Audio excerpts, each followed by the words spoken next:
கிடையிலிருந்து வரும் ஆட்டுக்குட்டிகளையும் மந்தையிலிருந்து வரும் கொழுத்த கன்றுகளையும் உண்போருக்கு ஐயோ கேடு. இயேசுவில் அன்பார்ந்த சகோதர சகோதரிகளே, ஒரு பணக்கார வியாபாரி இருந்தானா. அந்த பணக்கார வியாபாரி வீட்டுடைய பக்கத்துல ஒரு ஏழை, அந்த ஏழை கிட்ட ஒரு கழுதை இருந்துச்சான். ரொம்ப வயதான ஒரு கழுதை. அதை வைத்துதான் அவன் தன்னுடைய குழப்பம் தன்னுடைய வாழ்வை நடத்தி கொண்டிருந்தான். இந்த பணக்கார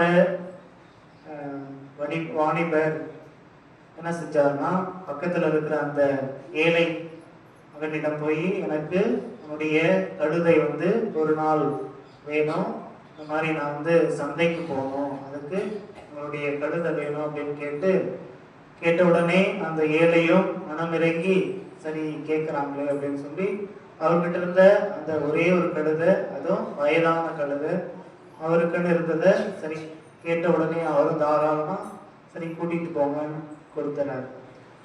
அந்த பணக்கார வேலையாளிடம், என்னுடைய கழுதை மீது நீங்க என்ன சுமந்துட்டு வரணும், உப்பு மூட்டையை அதுல ஏற்றி சந்தைக்கு கொண்டு வாங்க. அந்த ஏழை கழுதை மீது நீங்க என்ன கொண்டு வாங்க, பஞ்சு மூட்டையை எடுத்துட்டு வாங்க அப்படின்னு சொல்லி அந்த பணக்காரர் குதிரையில சந்தைக்கு போயிடாரு. ஆனால் என்ன செய்யக்கூடாது, வழியில எந்த இடத்துலும் நீங்க நிறுத்தக்கூடாது அப்படின்னு சொல்லிடுறாரு. இவர் போன பிற்பாடு இந்த 2 கழுதைகளையும் ஓட்டி கொண்டு அந்த வேலையால் போறாரு. போகும்போது பயங்கரமான மழை. அப்ப என்ன ஆகும், மழை பெய்யும் போது உப்பு கருகிடுச்சு. அந்த பணக்காரருடைய கழுதைக்கு சுமையானது எளிமையாகிடுச்சு. ஆனா அந்த ஏழை அந்த வயதான அந்த கழுதைக்கு பஞ்சு மூட்டை சுமந்து சென்றதுனால, மழை பெய்யறதுனால அந்த மழை நீர் அந்த பஞ்சில தேங்கினதுனால அதிக எடையாகி அந்த குதிரையினுடைய முதுகெலும்பு உடைந்து அந்த நடு ரோட்டிலே அந்த கழுதையானது இறந்து விடுகிறது.